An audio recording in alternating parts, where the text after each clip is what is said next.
രണ്ടാമത്തത് കൊട്ടൻ്റെ കൊണ്ട് പറയും ഈ വളവ് കരിങ്കുഴി ആടെയാണ് ഏറ്റവും ആഴമില്ല വെള്ളം. ബാക്കിയെല്ലാം അങ്ങനെ ഒരു ഇതല്ല. പിന്നീട് പറഞ്ഞ പാലത്തര ഞങ്ങൾ പോലില്ല, അതൊരു ഭീകരമായിട്ടുള്ള സ്ഥലമാണ്.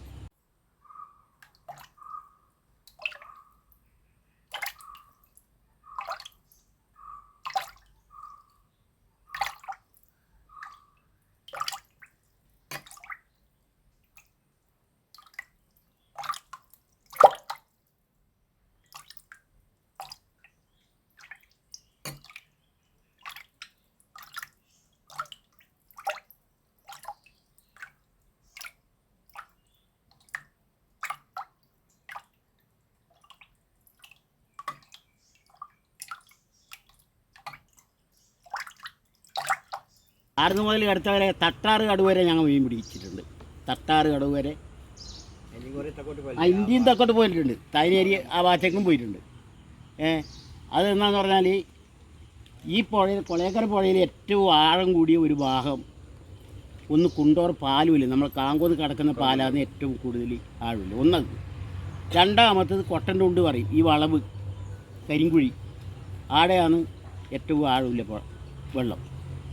ബാക്കിയെല്ലാം അങ്ങനെ ഒരു ഇതല്ല. പിന്നീട് പറഞ്ഞ പാലത്തര ഞങ്ങൾ പോലില്ല, അതൊരു ഭീകരമായിട്ടുള്ള സ്ഥലമാണ്. പാറ ഇടിഞ്ഞു വീണ് അതിനുള്ളിൽ കൈയിട്ട് പിടിക്കാനാവില്ല. നമ്മളെന്താ ചെയ്യൽ പറഞ്ഞാൽ ചിങ്ങമാസം കൊയലേര കാലമാണ്, കന്നിമാസം കൈച്ചലിൻ്റെ കാലമാണ്. കന്നിമാസം മൂർന്ന് കഴിഞ്ഞാൽ കണ്ടത്തിൽ മൊത്തം കൈച്ചലുണ്ടാവും, കൈച്ചലും മുഷും ഉണ്ടാവും. നമ്മളെന്താ ചെയ്യൽ പറഞ്ഞാൽ എന്നേരം മീൻ പിടിക്കുക പറഞ്ഞാൽ കുത്തൂടുകൊണ്ട് ഇപ്പോൾ ഈ വയലിൻ്റെ ഒരു ഏതെങ്കിലും 1 2 3 കണ്ടം ഊറിക്കൂടുന്ന ആഴം വന്ന ഒരു 2 3 കണ്ടം ഈ വയലിലും ഉണ്ടാവും. ഈ മീൻ എന്ന് പറഞ്ഞാൽ കേന്ദ്രീകരിക്കുന്ന ചില സ്ഥലങ്ങളെ കുറിച്ചിട്ട് നമുക്കൊരു ധാരണയുണ്ട്. അപ്പോൾ നമ്മൾ 2 കുത്തൂടുണ്ട്, രണ്ടാൾക്കും കുത്തൂടുണ്ട്. ഒരു കണ്ടത്തിൽ പോയിട്ട് പറഞ്ഞാൽ കുത്തോട് 2 ഭാഗത്തേക്ക് കുത്തി അടുപ്പിച്ച് കഴിഞ്ഞാൽ ആ ഒരു കണ്ടം കുത്തി എടുക്കുമ്പോൾ തന്നെ നമുക്ക് വേണ്ടത് കറിയൊരു മീനാണ്. ആ ഒരു കന്നിമാസം ഈ മൂർന്ന് കഴിഞ്ഞ് പാടും. പിന്നെ ത്ലാവം എന്ന് പറഞ്ഞാൽ മീൻ പിന്നെ പുഴയിലേക്ക് ഇറങ്ങി, പിന്നെ പുഴയിൽ നിന്ന് തന്നെ ഇഷ്ടംമാതിരി കിട്ടാൻ തുടങ്ങി. ഈ കൊളേക്കര പുഴക്ക് ആദ്യം വന്ന ഒരു അണക്കെട്ടാണ് ഇവിടെ പൊട്ടി അണക്കെട്ട്. നമ്മൾ ഒരു ദിവസം രാത്രി നമ്മളെ മുമ്പ് അത് പൊട്ടുന്നു, രാത്രി 2:30 മീൻ പിടിക്കാൻ വന്നത്. അപ്പോൾ ഈ ചിങ്ങം കന്നിമാസത്തിലാണ് പതലിക്കുന്നത് നമ്മൾ കാണുന്നത്. അത് ഏത് സ്ഥലത്താണ് പതലിക്കുക? ഈ കണ്ടത്തിൽ എന്ന് പറഞ്ഞാൽ ഇരിപ്പ് കൃഷിയില്ലേ, ഇപ്പോൾ ഒറ്റ കൃഷിയില്ലു, പുഞ്ച മാത്രം. മുമ്പെല്ലെന്ന് പറഞ്ഞാൽ ഈ മഴക്കാലത്തിൻ്റെ ഒരു കൃഷിയില്ല. ആ ഒടുവിലാണ് ഇത് മുട്ടയിടലും കുഞ്ഞളെ വിരിക്കലെല്ലാം ചെയ്യൽ.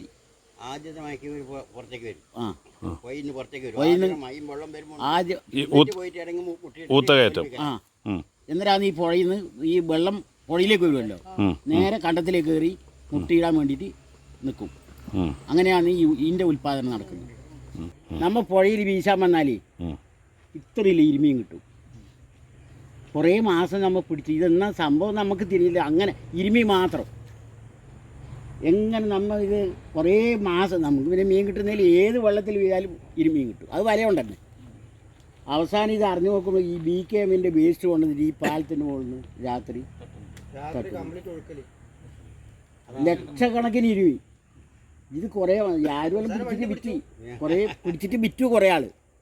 നമ്മൾ പിന്നെ പിടിച്ചിട്ട് വിൽക്കില്ല, വിൽക്കുകയും ചെയ്യില്ല. നമ്മൾ കറിക്ക് കണക്കായിട്ടേ നമ്മൾ പിടിക്കൂലൂ.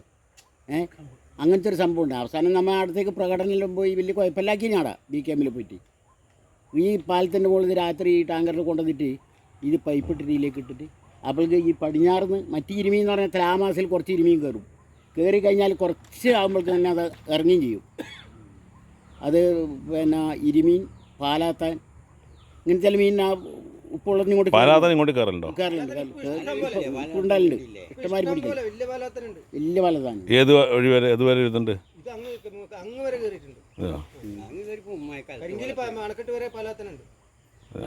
ഇപ്പോൾ നമ്മുടെ പയ്യന്നൂർ നഗരസഭയുടെ ഭാഗത്ത് വരുന്നതാണ് ഇത്. അപ്പോൾ പയ്യന്നൂർ നഗരസഭയ്ക്ക് ഒരു ബയോഡൈവേഴ്സിറ്റി രജിസ്റ്റർ ഉണ്ട്. അത് അപൂർണ്ണമാണ്, അത് പൂർണ്ണമല്ല. പക്ഷെ അത് പൂർണ്ണതയിലേക്ക് വരണമെങ്കിൽ അതിൽ നമ്മുടെ പയ്യന്നൂർ നഗരസഭയിൽ ഏതൊക്കെ മത്സ്യങ്ങൾ കൂടിയുണ്ട്. അപ്പോൾ അത് പിടിക്കുന്നവരാരാണ്, ആ പിടിക്കുന്നവരുടെ ഇത്തരം അറിവുകൾ എന്താണ്? ഇത് വലിയൊരു അറിവാണ്. കേട്ടില്ലേ നേരത്തെ കൈച്ചലിനെ പറ്റി പറഞ്ഞതും, ആ കൈച്ചൽ എങ്ങനെയാണ് മുട്ടയിടുന്നത്, ആ മുട്ടയിടുന്നതിന് ഉപയോഗിക്കുന്ന വാക്ക് അത് നമ്മുടെ സമൂഹത്തിൽ ഇപ്പോൾ ആളുകൾക്ക് അറിയില്ല, അത് മറന്നുപോയി. അപ്പോൾ അതൊക്കെ തന്നെ പിന്നെ നമ്മുടെ മനുഷ്യൻ്റെ പിന്നെ വളർച്ചയിൽ, ചരിത്രത്തിൽ, സാംസ്കാരികമായ വളർച്ചയിൽ ഉണ്ടാക്കപ്പെട്ട ഒരു പിന്നെ എന്താണ് പറയേണ്ടത്, ഒരു വെറും കേവലം ഒരു പദമല്ല, അത് നമ്മുടെ ജീവിത രീതിയുമായി ബന്ധപ്പെട്ടിരിക്കുന്ന ഒരു സംസ്കാരത്തിൻ്റെ ഭാഗമാണ്. അപ്പോൾ അത്തരം പദങ്ങൾ, ഇത് പിന്നെ മത്സ്യം പിടിക്കുന്ന രീതി, വിവിധ രീതികൾ, ഇപ്പം എനിക്ക് പോലും വളരെ അത്ഭുതമായിരുന്നു. ഓരോ മാസം, ചിങ്ങമാസം കിട്ടുന്ന മീൻ, തുലാവത്തിൽ കിട്ടുന്ന മീൻ, പിന്നെ കൈച്ചല്, പിന്നെ ഉപ്പുവെള്ളത്തിൽ